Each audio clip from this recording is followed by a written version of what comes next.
Hello, everybody. What's going on? My name is Jason Joseph, and this is another episode of Sharing the Mic with JJ. And today we have a really, really awesome guest on.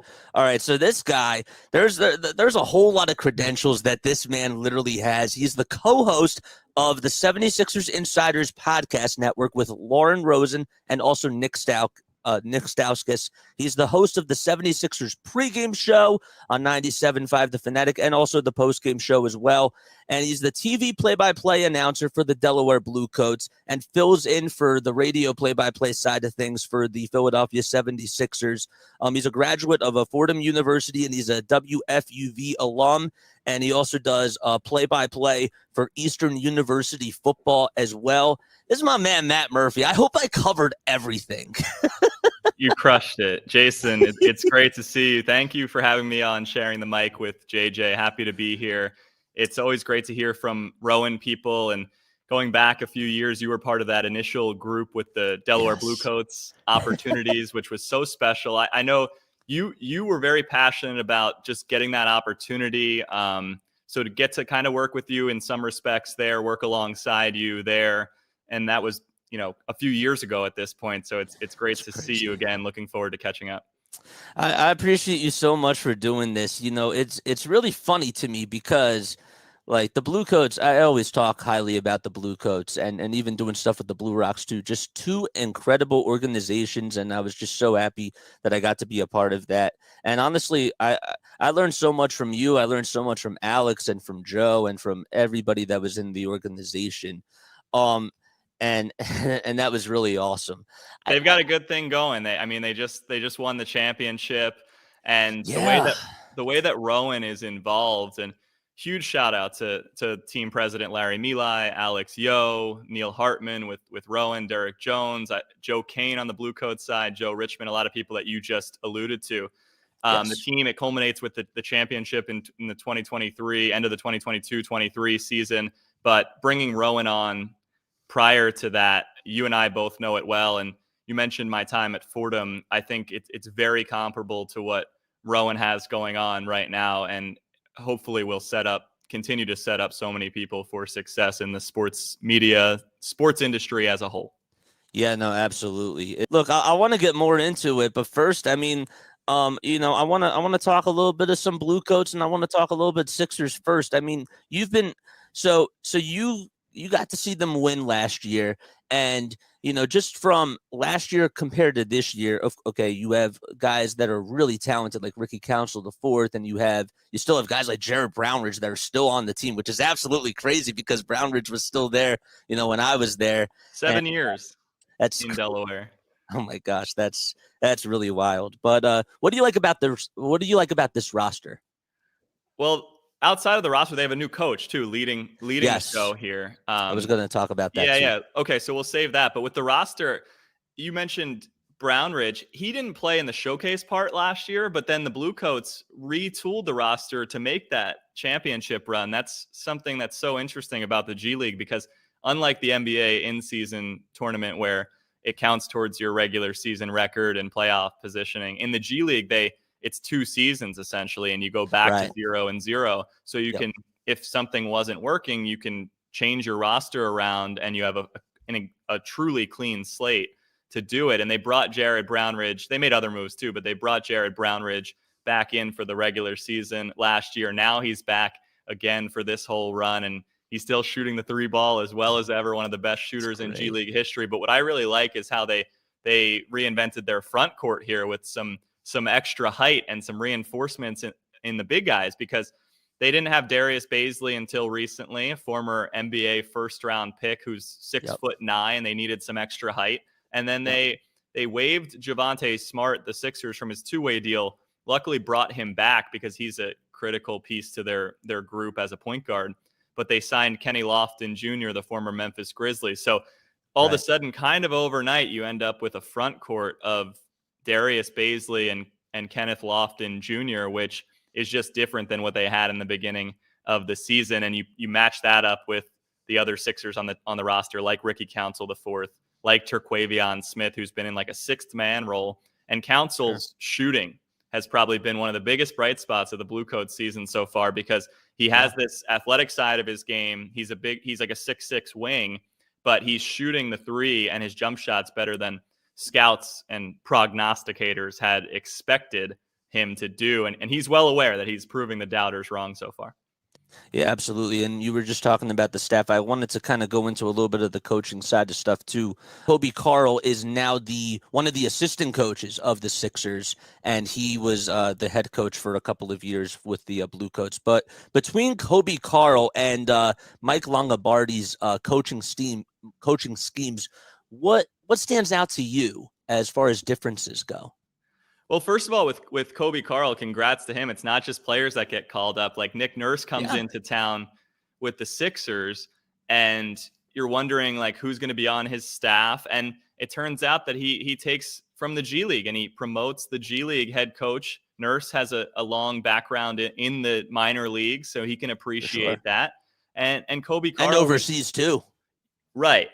He was in the British Basketball League. He knows the grind for these coaches, and I'm very happy for Kobe Carl to be on the NBA bench with the Sixers and Nick Nurse. He deserves it. They won a lot of games. They won that midseason showcase cup the year before. They made it to the finals, unfortunately lost the first time around, but then made it back. I mean, that's post-bubble even. They lost in the finals, and then they made it back again and secured the deal. He leads them to the title. He gets a spot on the NBA bench. And then they end up bringing in that the front office has done a great job. It was Prosper Karangwa, who's not only the vice president of player personnel for the Sixers, but was the Blue Coats GM. And now Jameer Nelson, the St. Joe's legend, was promoted to Blue Coats GM. He was the assistant GM. So what they went out and did, they get a head coach, I'm sure in collaboration with the Sixers front office and Sixers coaching staff. They named Mike Longobardi head coach. So Kobe Carl's going to the NBA, and they pull a guy who's been in the NBA for so long to coach the G League team and get some head coaching experience. Mike has had 20 years as an NBA assistant coach. The players and staff call him Coach Longo, and something I really like about his style is a saying that they go with: dominate the simple. And I think that's transferable to really anybody in life. If you can master the basics of your profession, or in basketball, the basics of basketball, like rebounding and hustling and things like that. If you dominate the simple, the results are going to be better more times than not. I do want to get into, the big league club, just a little bit, because they also had a coaching change from, last year to this year. And I know that you've actually got to talk to Nick Nurse like a couple of times, and you've had him on. And you've been able to talk to him. What's he like, and how do you think that he has actually changed the culture around the Sixers landscape? He's been awesome. Yeah, part of the radio broadcast for the Sixers is always a pregame like exclusive coaches interview with Tom McGinnis. So if I'm filling in for Tom McGinnis, then I'm going one-on-one with Nick, and I'm at all the media availabilities kind of day to day after practice and things like that. So I've been around it a little bit now as we're just into the new year of his first season, 2024 part of the calendar. I feel as though he's always trying to find that extra edge, any sort of advantage that he can get to win a game, something that is now plastered on the walls of the Sixers Penn Medicine training complex in Camden, New Jersey, is expect to win. So if the G League thing is dominate the simple, expect to win is on some bracelets that Nick Nurse has given out to the staff and the team and his assistant coaches. Expect to win can mean a lot of things. And to tie it back to his time in the minor leagues, it's like you might have a guy get called out of the lineup. You might make a trade. You might have guys who are sick, but you might be playing maybe a team that has more NBA experienced players that night in the minor league. But that doesn't change the fact that they expect to win every single night. It is a long season, and they're so focused every single day, him and his staff, on just trying to win that next game, while in the back of their mind, keeping this idea of another thing that he talks about a lot is AMJ, April, May, June. So they're building for April, May, June, the most important games of the NBA season, the playoffs, and hopefully bringing a championship to Philadelphia. Obviously, Joel Embiid is having an MVP caliber season, and he's just leading the league in scoring again. and is just absolutely incredible. What's something that stands out to you about Joel, not just as a player, but as a person? Ooh, I mean, like when the Sixers are not playing, he's still a lot of times when we see him after a game in the locker room, this has been reported a lot. He's watching other NBA games like on his phone oftentimes. So Really? I think his passion for just the league and again, like back to trying to get that edge. I think he maybe part of what makes him so great and the MVP is that he's watching other games on a nightly basis and seeing what's working for other players at his position or how other teams are defending like a Jokic or something. So he's like truly a fan of basketball or at least like the strategy side of it. And then on the court there's not much more that we could say other than like he's improving upon an MVP season somehow. And a number that I really like is the assists per game up to 6 when he averages 3.6 for his career. And there are assists to be had this year between him and Maxey. Obviously, Harden in the past was averaging a bunch of assists, but with Embiid, like at his size, to be able to cleanly execute some of these passes and to be averaging 6 assists with the league leading nearly 35 points and top 5 in rebounds, 11.8. Like the 6 assists really jumps out to me, and scoring that much alongside Maxey, who's going for like 26 a game, is very impressive. We're speaking to Matt Murphy, who is the TV play-by-play announcer for the Delaware Blue Coats and is also the host of the Sixers pregame and postgame show on 97.5 The Fanatic and the fill-in play-by-play announcer for the Sixers as well. I do also want to get into Tyrese Maxey a little bit before we shift gears and we talk a little bit about just your background and everything. But in regards to Tyrese Maxey, it's just so much fun to just watch him on the court and just watch him ascend into this type of a player where he's just absolutely growing in so many different ways. He starts off, he comes into the NBA, he's shooting about 30% from 3, and then he just takes this big skyrocket and just shoots over 43%. And it just shows that every single year he's just improved so much in the game and he just puts in the work. What is it like just being around him and just being able to see him from a day-to-day perspective? An incredibly positive person to everyone. I mean, to anyone that he comes across, I've been impressed with like his name, like recognition ability, not with like day-to-day people. Of course, he's gonna know everyone, but like somebody will come in like a film crew or journalists who are doing a feature on him or something, and he's quick to remember names. He's quick to greet people in a personal way. The on-court stuff, I said 25.9 points per game, which by the way is top 15 in the NBA with It's Embiid crazy. leading the league. So I've referenced this a couple of times on other platforms, but like he was at one point earlier this year averaging, he still might be, more points than Anthony Edwards and Tyrese Halliburton, who are kind of like the main scoring options on their particular Yep. teams, which how he does that alongside the guy who's averaging 35 in Embiid really jumped off the page to me. Obviously, those guys are all young stars in the 3 that I just mentioned, but on the court, off the court, smiling, positive. You want to be around people like that. And something that we all hear in the sports broadcasting industry is you never know who's watching your games. So a quick story Right. about that is when Jaden Springer was assigned to the Blue Coats earlier this season in his 3rd NBA season, Tyrese Maxey was unbeknownst to me, tuned into the broadcast that we were putting on in collaboration with Rowan University and myself and D. Right. Lynham and Kayla Santiago on the call. I saw Tyrese maybe a day or two later, and he said that he was impressed with our broadcast and congratulated us on the broadcast. And turns out he was watching. So sometimes it's not just like, oh, like what executive might be tuned in. Sometimes you're speaking to players, teammates, other coaches around the league. So you always have to be at your best and hopefully delivering a good product, which we strive to do. But I thought that said a lot about his character as a teammate too, just to be checked into his guy, see how Springer did on that particular night. in the G League. Wow. That's really impressive. Wow, I had no idea about that story. That's so cool. Wow, that's absolutely incredible.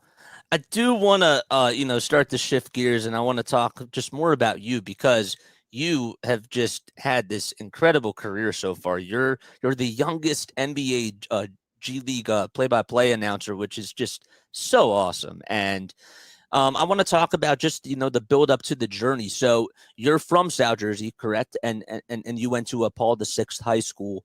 But I wanted to I know, did. did you get any sort of broadcasting exposure from a young age? And did you know that this is what you wanted to go into? It's interesting. I typically tell people that I picked it up in college, but I think like the foundation was there at a younger age. It's just that in high school, I was playing baseball. I played a little bit of basketball in high school. Our team was incredibly good. So I didn't play all 4 years of basketball, but was a baseball player into college. But like in high school, it Wow. wasn't the morning announcements or calling. There wasn't an opportunity, as far as I'm aware, to call the games themselves in high school. It's more so focused on playing at that time. And before that, I was just kind of around sports from a young age. My dad was the women's basketball coach at Drexel University when I was super young. So I probably more than some other kids had seen like radio announcers with headsets on, TV announcers, that kind of thing. And I basically grew up in the basketball gym, which probably makes sense as to why I pursued basketball and do more basketball than other sports right now.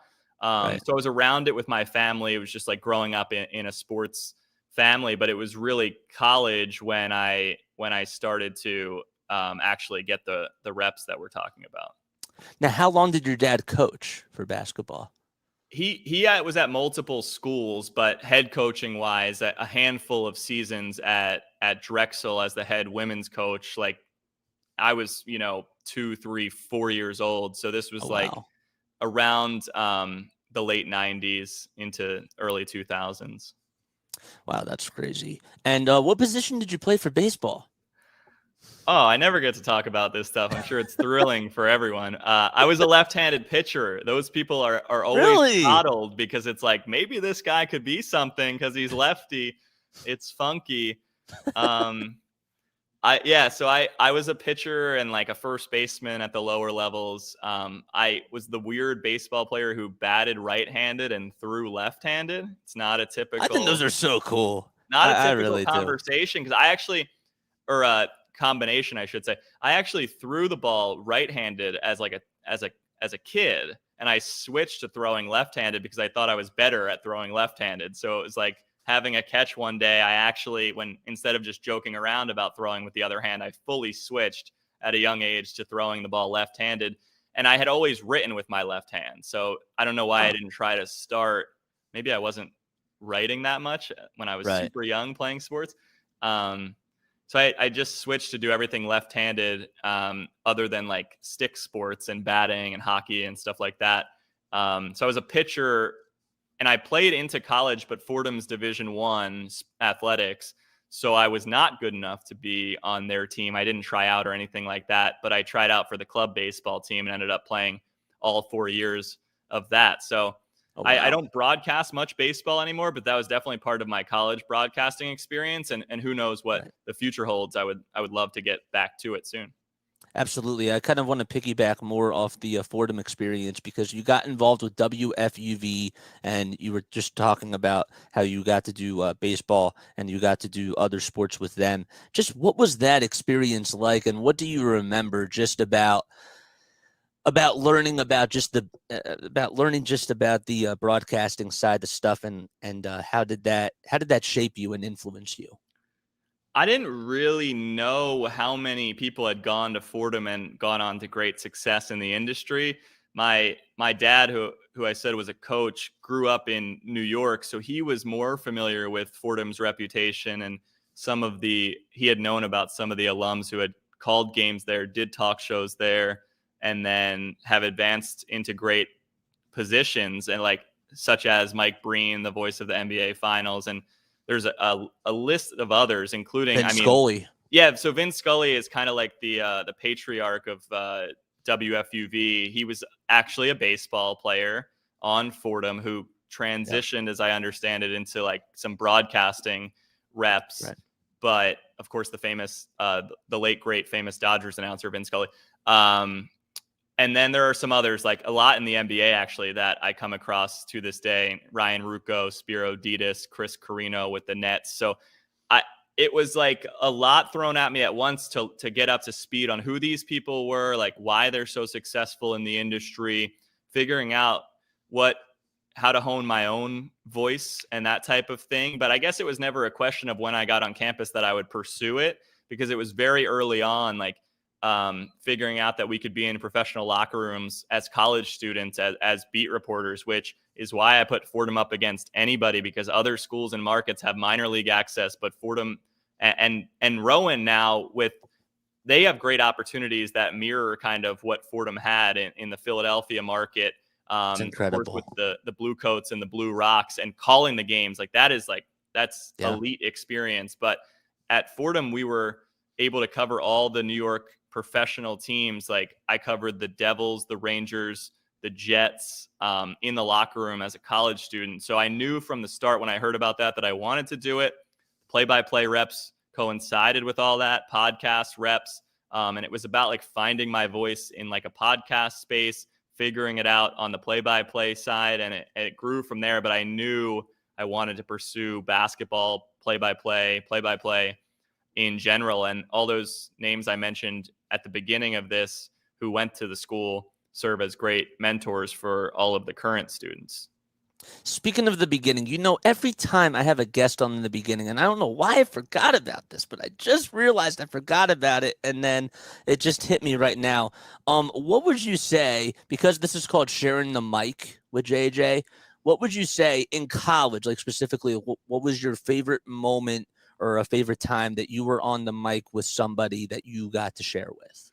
Ooh, in college, I think I know the answer, because I'd probably say this either way, even though post-college, like anytime I get to share the mic with Lauren Rosen and Nick Stauskas, Tom McGinnis on the radio, D. Lynham with Blue Coats TV, like those are all incredible, fantastic.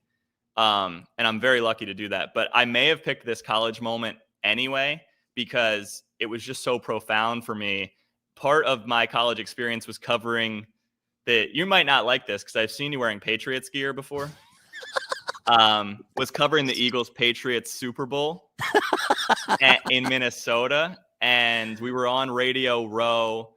It was myself and some other, students alongside me. It was like 4 or 5 of us every single day in the Mall of America, which served as Radio Row leading up to the Super Bowl 52, which we know how that game ended. Yes. But yes. We had like Sal Palantonio on and a few people. One of them was Kevin Harlan, who calls the Super Bowl nationally for Westwood One radio. And at the end of the interview with Kevin Harlan, I mean, he was so kind. He's doing probably 50 interviews in a row that day, and then maybe over the course of multiple days while trying to prep for the biggest game in sports. And he's phenomenal. If anyone wants to learn more about like radio play-by-play, listen to Kevin Harlan, man. His description is unbelievable. But at the end of the interview, he said about his job and working in this industry. It's like when you wake up in the morning, your feet hit the ground and there's nowhere else you'd rather be, or there's nothing else you'd rather be doing. It doesn't feel like work. That kind of sentiment from Kevin Harlan, like sharing that moment on the microphone, on the headsets with him in that setting at a Super Bowl as someone soon to be graduating and entering the sports media field. It came at the perfect time. It's something I still think about every day when it doesn't feel like work that we get to do. Now, that particular story that you got to share with Kevin Harlan, I know that you did do some work with Westwood One, and you were also a board operator for them. Was that during that time? Helped me a lot. I think it helped us land the Kevin Harlan interview for sure. I was behind the scenes at Westwood One just as an intern for a semester, but he's like very generous to students anyway, but I think it helped. And it helped me a ton. It was the spring semester of maybe my junior year. So this might have been the year before the Eagles Super Bowl, the previous spring. So like months before. And it was hugely beneficial to me to learn broadcasting, because even if you're behind the scenes and you want to be in front of the camera or on the microphone, you can learn from everybody. The Kevin Harlans, and I was cutting highlights for not just his broadcasts of the Super Bowl, but I was cutting highlights for a whole NCAA basketball season, March Madness, all the NFL announcers throughout that whole season. So you're picking up little things. You're never copying somebody, but you're figuring out what might work for somebody and a certain turn of phrase. And especially with Harlan and his description, I was locked in on learning how to do football from him. Still use a lot of that stuff today. That was the Falcons blowing the Super Bowl to the Patriots, and I was like in the back cutting those audio highlights for Westwood One. Wow. That's absolutely incredible. Now, during your final year, okay, you won the Marty Glickman Award. I wanted you to talk a little bit about that award, like what it is, and what was that feeling like when you received that? It was the culmination of putting into practice like advice from Fordham alums who are in the business, and Bob Aarons is the legendary executive producer of WFUV Sports. And he had told me, like, maybe my sophomore year, he was so good at like listening to a segment of your basketball play-by-play and critiquing it and helping you and just instilling confidence in young people. And he had told me years before, you could really do this. And it wasn't perfect. He was probably in the middle of saying, like, if Jones has the ball on the right wing, you don't need to say Jones dribbling on the right wing, Jones down on the right block, Jones shoots, because Jones did all of those actions, you know? So he's probably in the middle of telling me something like that, but he looked at me and said, you can do this. So he thought like the foundation was there of someone who could pursue a play-by-play career. And then the Marty Glickman Award is given to the top play-by-play broadcaster at Fordham's WFUV Sports. So it was the culmination of that. It's a panel of alums who select the person, and it's named after the legendary broadcaster Marty Glickman, who actually invented a lot of the basketball terminology that you hear on the radio. So he has a book out there. People should look into Marty's experience. He did multiple sports, but football with like the Jets and Giants and Knicks and various things in New York. One thing that he said was always consider the listener. So I write that every single time I do a game. The bottom of my sheets, I write an abbreviated version or an acronym. Always consider the listener, because for a specific game, your listener might be mostly family and friends of high school players, or it might be the greater Philadelphia area, or I'm just trying to figure out like who's out there, who might be listening. You never know who's listening, but that's something that I take from Marty Glickman. And it was a great honor. Ironically, I had lost my voice before I got the trophy. So I couldn't say anything. They're like, here's an award given to a guy who announces games here. And I just like got up there and got off the stage.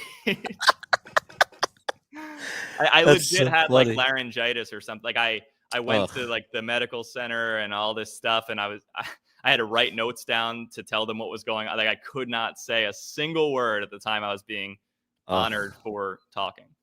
That sucks. Oh my gosh. That's crazy. People probably just thought, oh, he just took the award. He's a little stage fright, I guess, of a crowd, which is totally different than calling a game where you can't actually see your audience. But it was not a nerves thing. It was just that I had no voice. Physically. Yeah. Yeah, he physically couldn't talk. Again, in case you are just tuning in, we are talking to Matt Murphy, the play-by-play announcer for the Delaware Blue Coats. So then after college, all right, you're able to get into football, and you called games. You were able to do stuff for Alvernia, and now you're with Eastern University. So just talk about those experiences and what it was like to just be able to call football games for CBS radio and all those types of stuff. Calling football, I had less experience doing in college, because at a lot of colleges and universities, there are just less games on the schedule, and only so Right. many people can do these things. So I had gotten to do a ton of basketball games, sometimes because the other announcers were off doing football, the seasons cross over. Right. Football was like a highly coveted thing. When I was in college, the running back on our football team at Fordham was Chase Edmonds, who's still in the NFL. He was setting all sorts of Patriot League records at the time. You get to go to like Army, Navy, like play one of or two, both of those two teams over multiple years. So there was like a lot of prestige around football. So I really needed to get reps after college in football, and I did that at Alvernia. Worked with a company called Jacob Sports, Jacob Media. Yep. They're still on the scene here in the Philadelphia area, and that's how I shifted over to Eastern University more recently. But that's been a great experience because I needed those reps at the start, and both teams, both colleges were actually first-year football programs, so they had never had a team. So the two schools I've called football for had never existed as football teams before I started there. Wow. So Alvernia started a program in 2018, and then more recently, Eastern University on the main line in the Philadelphia area just got a team as well. So I called their season here in 2023 season, and I've had the same partners a lot of the way. Jacob is Joe Kraus and Warren Schmidt, but my main analyst has been Bernie Nowatarski, who's a legendary football player from the Reading area who played at Kutztown, was a coach with the Philadelphia Soul in the Arena League.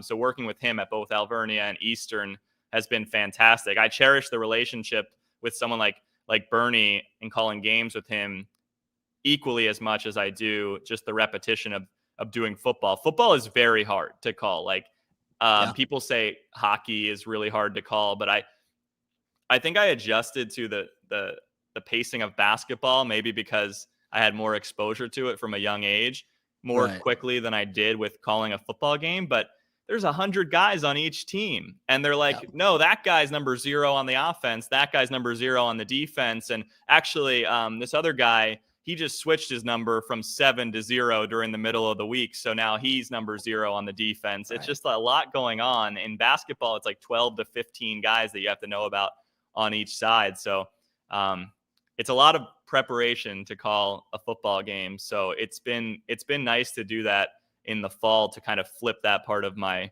brain on. So when you found out, all right, that you were going to be doing Blue Coats games, when you got the call and when Alex and everybody from the organization reached out to you, what was the first thing that entered into Matt Murphy's mind?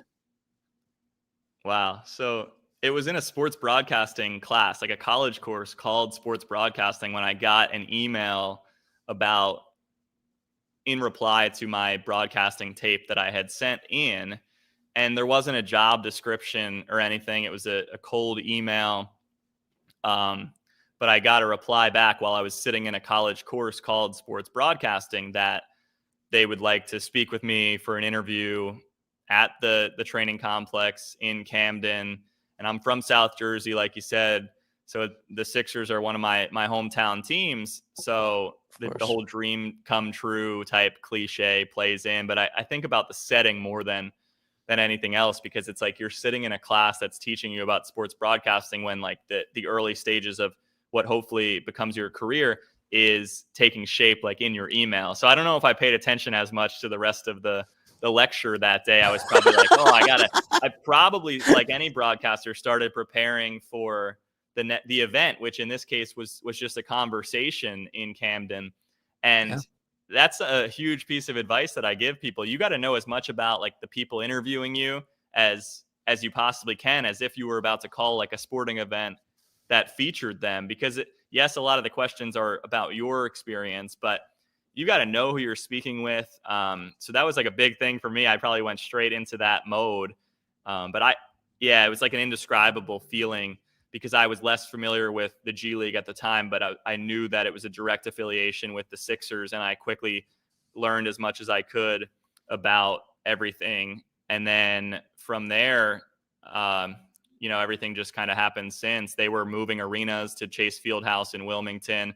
It was a year of a lot of expansion for them, like getting a new arena. They changed their logo. There was a lot going on, and I was wearing multiple hats, but there was no better place for me to start. I know something that Alex Yo likes to mention is that before I was even in the door as like alongside them all, I attended their groundbreaking event for the new arena. I don't think I was invited. It was just like I saw on social media they were having a groundbreaking in Delaware. Right. I had talked to the people before, but figured it would be good to show up, support, offer how I could help in any way. And that's part of my start at the Blue Coats. I always tell people that networking is always an important thing, and just being able to just put in the work. But what would you say is like the biggest misconception about broadcasting, or about like broadcasters in general? Ooh. I know I like try to like come up with these things like in my head, some of these things. By the way, anytime you're asking me about like a feeling or like, those are like my favorite types of questions. Like, not to answer, I'm just saying to ask people, to hear other people on podcasts and shows, like, because it elicits like an emotional response. And I remember Rowan Sports Cam put out like your guys' reactions, I think, to getting the Blue Coats opportunities, and that was so special to you. And I think about that a lot when you were selected. Absolutely. That was awesome. That was the year that unfortunately my brother passed, and it was just like so many things, that was during the COVID year and shut down and all that. And just to be able to have that opportunity, that was just, it opened so many doors, and it was so special. Yeah, no, I mean, that's, I think about that a lot. So I'm glad that it helped you and continues to help you. But when it comes to the industry as a whole, I do tend to agree that there's a misconception of like the preparation process and people thinking that it's easier than it is. They might not say it so much, but it feels as though people think they could just like step in and start calling a game, but a lot goes into what the best broadcasters in the world do. So that would be the first thing that pops into my head on like misconceptions. And I think like the value of a broadcaster, like we've seen like alternate broadcasts, but those are still people on the microphone, like something like the Manning cast. It's still announcers. Historically, we've seen like no announcer broadcasts, and like I don't think that went too well, because you need multiple people in a lot of cases to guide you along. And what I love about broadcasting is storytelling. So that's another cliche, but there's like an ambulance going by flashing the lights on me, so sorry about that. But you're good. I love the storytelling aspect of broadcasting. And so I think a misconception would be like anyone who places less value on how broadcasters further the stories of the participants in a game, like any game, like any level, to have somebody guiding you along the event and telling you about who's participating and putting a personal touch on it. High school, college, pro, minor leagues, major leagues. I think like serving as like sort of like a tour guide for the event that is like the game. And that's not to mention the analyst next to you, who's oftentimes a former pro or a player who is breaking the why and how something happened down. But for the play-by-play people, I think sometimes a misconception is that their value is maybe undervalued, of advancing the story, giving you the background on these people, because you see it every year with big events like the Super Bowl, those storylines coming in, like whether it's the Kelsey brothers facing each other, but just like getting the interviews, getting the story, and delivering it in a concise way when the game is going on, I really love as a viewer. You talk a lot about storytelling, because I honestly love that aspect about it too, and I think that's just what makes the broadcasting side of things so cool. And shout out to Derek Jones. He's our station manager at the radio station. He taught us in TV that like the most important people for the broadcast, like the number one is the graphics operator and the director and then the producer, because it's more about a team of people. And I've always learned that in this field, it doesn't matter which role that you're in. It doesn't matter what you're doing, if you're on teleprompter, if you're literally doing the graphics, or if you're a gaffer, or whatever it is, you're a part of the storytelling as well.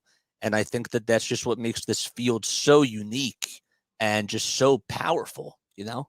Yeah, that might not be this, or what I'm about to say might not be a misconception, but what you're talking about is it's truly a team effort, especially on television. Something that people might not know is how much work goes in behind the scenes on building out the graphics that they're Yeah. seeing. And not just the graphics, but building out the entire run of show for a telecast specifically. You're Yeah. talking to so many people on a crew, the people at the highest level for like an NFL game. A lot goes into it that week with stuff they have ready in case the game gets out of hand, stuff they have ready at certain moments in the game, how early they want to get to something, working with reporters on the sidelines, working with the camera operators to show certain things that are happening in the stadium. So again, super valuable to have eyes and ears at the venue with which the game is at which the game is happening to help Yeah. serve the audience around the world. That doesn't even include EVS and all the people that like work behind in the truck, that work the switchers and all those types of things. There are a lot of roles that people don't know about. So like that's a So great way to many. come around on this answer of you saying like what maybe people don't know or get incorrect. It's like how many people there are involved with this stuff, as I'm losing daylight here in the home studio. I need somebody on my crew to light my screen up a little bit. That's funny. Oh my gosh. I did want to ask you about your color commentators and just about the partners that you work with on the air. So in regards to, you know, learning about how to set up your color commentators and how to set up your guests, what's something that you had to learn early on, like whether it was with D or whether it was with, you know, any broadcasting partner that you had? Figuring out like what types of questions to ask. I think that's something else I'm still working on to this day. Working with all the people that I've already mentioned, like D is the person I work with most on TV. Sixers radio is solo when I'm filling in for Tom, but I speak with him at various points throughout a Sixers radio broadcast. And then like podcasting, co-hosting is a little bit of a different game. But like I remember in college, I was serving as an analyst for a basketball game and being asked like, what questions are you comfortable with me, the play-by-play person, ask someone saying to me, are you comfortable with me asking you this question or that question? So I think like having an understanding of what direct questions they might want to answer, because not everything on a game broadcast is what happened on that play. It might be like, oftentimes they're just like leading sentences. Like Sure. the Blue Coats are off to a Yep. great start tonight is not a question, but like a leading topic. So I think knowing a lot, just like knowing an interviewer for a job interview, Sure. knowing your partner before a broadcast, their background a little bit too, where they went to school, where they reported, where they played, where they coached. That stuff is huge, because if you're calling whenever UCLA gets brought up, that's an automatic mention from me with D, because she went there. We talk a lot about the Iverson days with the Sixers when she was a reporter. She still covers the Sixers, but when she was the regular sideline reporter. And then I've called games with people who have coached at Villanova, and it's like, okay, this person played there. What might they have learned at Villanova? And that elicited a great response last season when Jermaine Samuels was playing against the Blue Coats. He liked to go to a 2-foot jump stop and you know, working off of 2 feet in the lane. But I only brought that up because I knew the person I was working with at the time, Ashley Howard and Jason Crafton for that matter, both were on the coaching staffs at Villanova. So they might have more to say about how they teach that play in the lane. And they did. Talk about working with Tom McGinnis and what that, wh- how much he has inspired you and just how much of a big influence that he's been. It's very cool to get to work with him on every Sixers game this season for the first time in the 2023-24 season, because he's in his 29th year as the radio voice of the Sixers, and he knows so much about Sixers history, NBA history. He delivers the games in such a passionate way. If you're in your car, you might be running out for 5 minutes, but Tom is gonna tell you everything that's happening in the game in an excitable way that makes you want to keep listening, stay in your car longer. I've learned a lot from him already. In years past, he's been a great mentor to me, something that I picked up from him early, even before we were working together regularly, is picking the brains of assistant coaches and staff members on both teams on the court before a game, because that might be some of the best stuff you got. You could sit at your computer for 24 hours before a game, 48 hours, and not come up with something as good as you might get from an assistant coach. And Tom does a fantastic job of just being in the right places at the right moments to get those little tidbits from staff members, NBA legends who are in the house, all that type of thing. So it is very cool because being from the area, I've heard Tom for my whole life, basically. And and my brother was like an honorary ball boy one time for his birthday at a Sixers game in 2003. Really? And oh my gosh. Just for like a one game, he wasn't like a full season guy. But I remember like being in the arena, Sixers Kings in 2003, Peja Stojakovic and Vlade Divac against the Sixers, and sitting kind of like 20 rows off the court, better seats because my brother was, I don't know, maybe you get him for being the ball boy or something. And just like that's a similar area, like amount of rows up that the broadcast section is for a Sixers home game. So like doing that as a kid, feeling the excitement. And Tom provides all that on the radio, but we had like the thunder sticks for free throws, like clapping those, and now to sit in a similar area and be part of the broadcast, that's what makes it extra special for me. Do you have any pregame rituals that you do before Blue Coats or even before Sixers games or before you go on the air?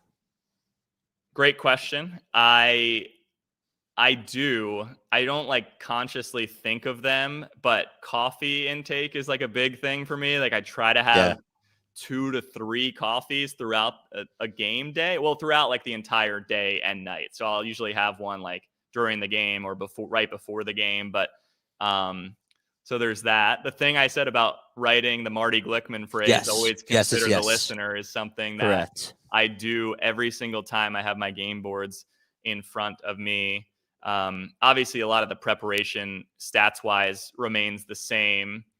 So yeah, it would probably be like making sure that I'm well caffeinated and that I have that in mind to keep that phrase in mind to keep with me throughout a game. And then something like just watching warm-ups and just trying to, like I said with Tom McGinnis, just get those last minute conversations in. It is sort of part of my routine at this point, just because you might get something really like a really good like nugget to share on the broadcast. Mike Breen, Fordham guy, voice of the NBA Finals, says that you might only use 10% of what you prepare for a given game, but I find that I'm using 100% of what I find out at the arena. Right. Like, so like I might only be using 10-20% of my preparation at home, but I'm using the stuff that I hear right before tip off like all the time.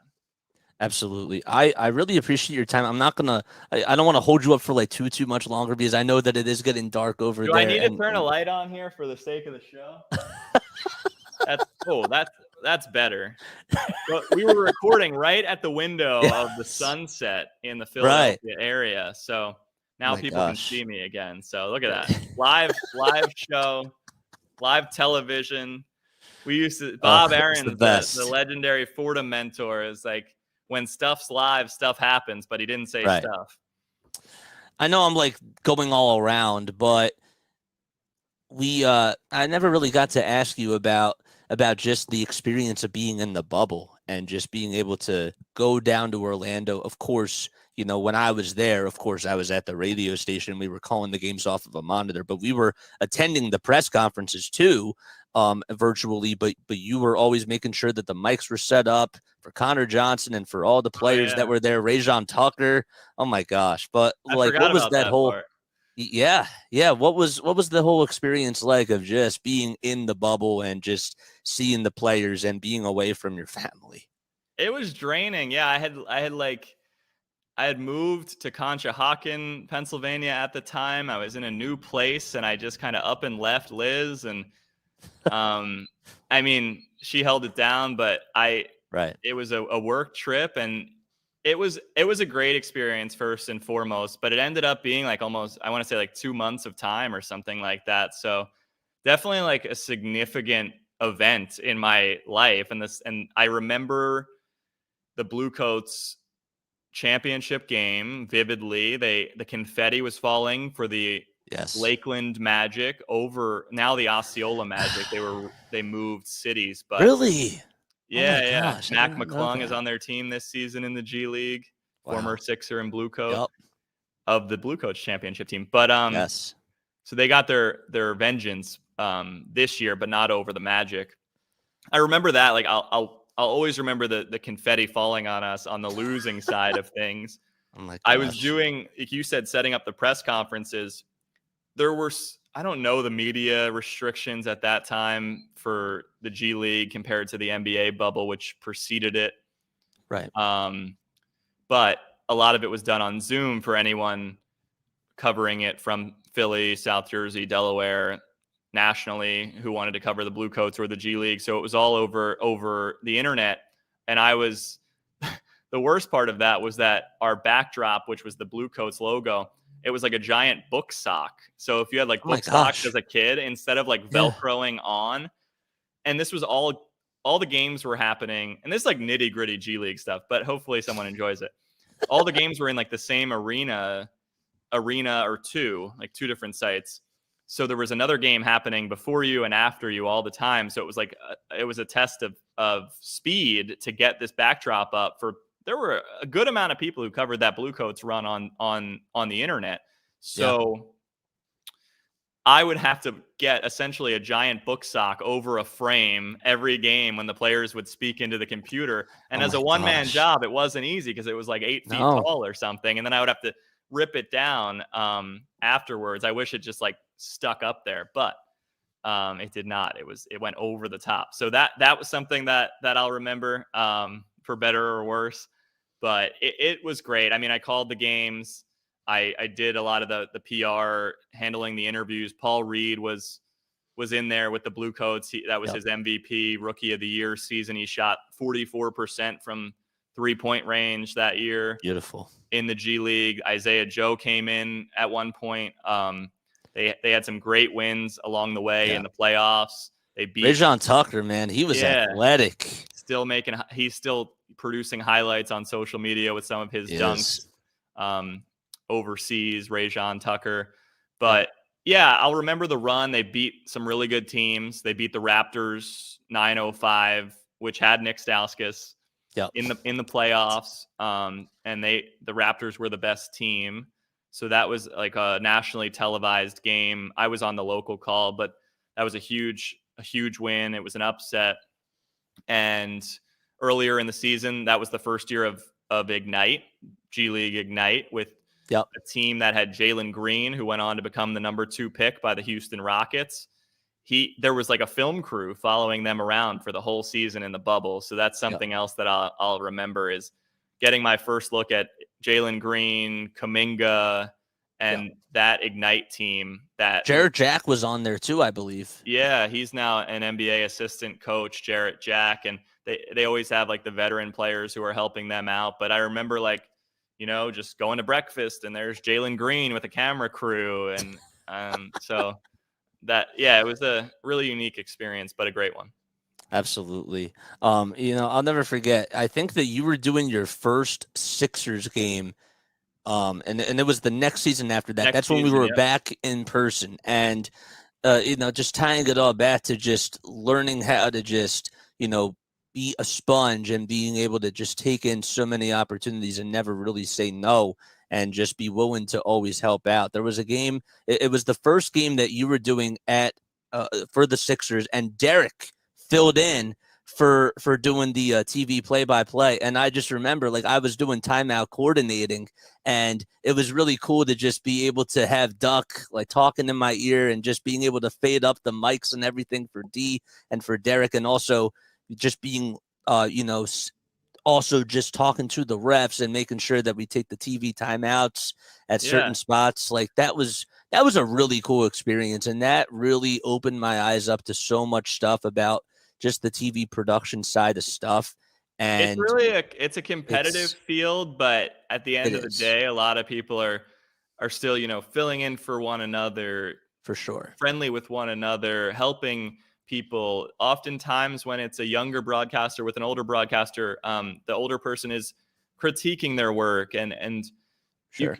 you can never self critique enough. But there is like a lot of good relationships that are formed through broadcasting, and like I've gotten to know Derek, and he's been fantastic, and you got to work with him and D that night, and I got to fill in. That was like the end of October Yep. in 2021, which is another game that I could have pinpointed as like that special moment on sharing the mic earlier in this show. But that was cool because that night in Philadelphia, I had my family was able to just through, people I've met along the way, I was able to get tickets because the person who I'd worked with so closely, Justine at the Blue Coats, she was promoted to the Sixers. She helped me get some seats for my family, my first NBA game that were located right behind the broadcast section. So I had my immediate family members like watching me do my NBA debut from like the row right behind where the broadcasters are.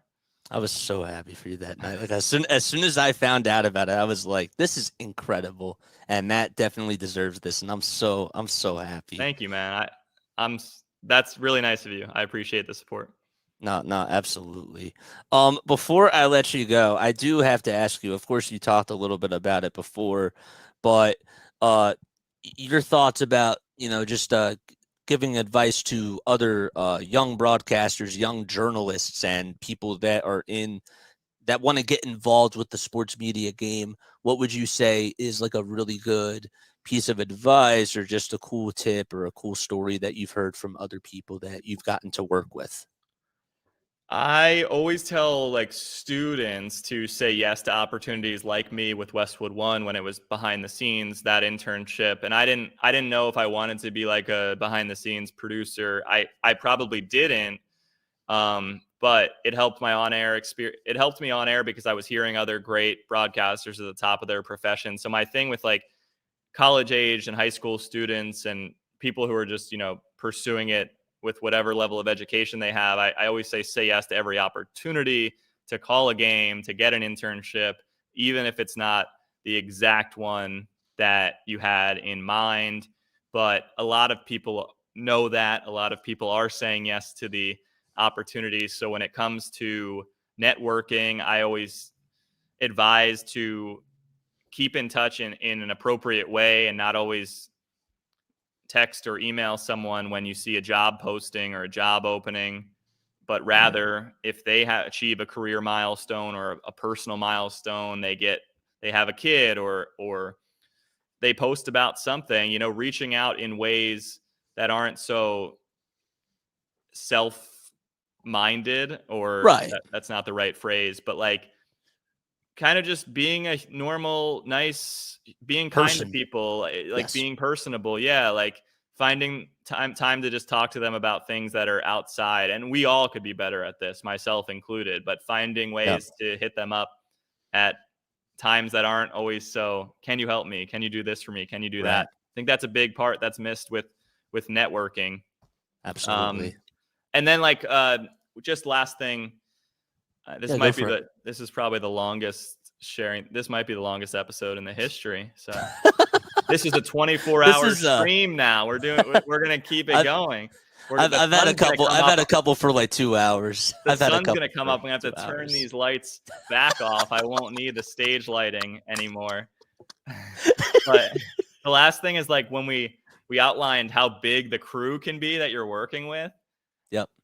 Talking to everyone, and again, like you don't know, like a certain night I might be behind on my prep, so I don't talk to everyone I want to talk to before a game, but that's on me. Like I should have been in a better place when I showed up at the arena so that I can talk to everyone, make sure that we're ready to have a great broadcast, Right. make sure everyone's on the same page. But I think like even just saying hello to everyone you're going to be working with, it seems like a daunting task because it can be a lot of people. Just being personable when you're there on site too, outside of being personable when networking electronically, I think are two huge keys. Absolutely. Matt, thank you so much for doing this. It's always a pleasure to talk to you, and please just keep up the incredible work that you're doing with the Sixers and with the Blue Coats. You absolutely rock. Thank you, Jason. JJ, appreciate it. I had a lot of fun, and Yep. I'm really happy to see everything you're doing with the channel. Subscribe. What's the channel name? Subscribe. Play by play with JJ. I was gonna ask you, you can feel free to, talk about and plug in your socials if people like want to follow you as well. You can feel free to do that. And I wanted to give you the floor if you wanted to do that. Yeah. Very common name is my Matt Murphy. So my handle has to include some other stuff. So it's Matt_Murphy04. And the 04 part comes from, I used to really like watching JJ Redick play basketball. So when he was number 4 in college, I just always liked that number. So that's the origin story. But yeah, that should be the handle on most platforms, Matt_Murphy04. Matt Murphy, most iterations of Matt Murphy are taken on social media. Are they really? Yeah, it's a very common name, but it's cool. That's awesome. Thanks so much again, guys, for tuning in. We're going to be coming back on with more episodes for sure. And I'll catch you all in the next one. Thanks again.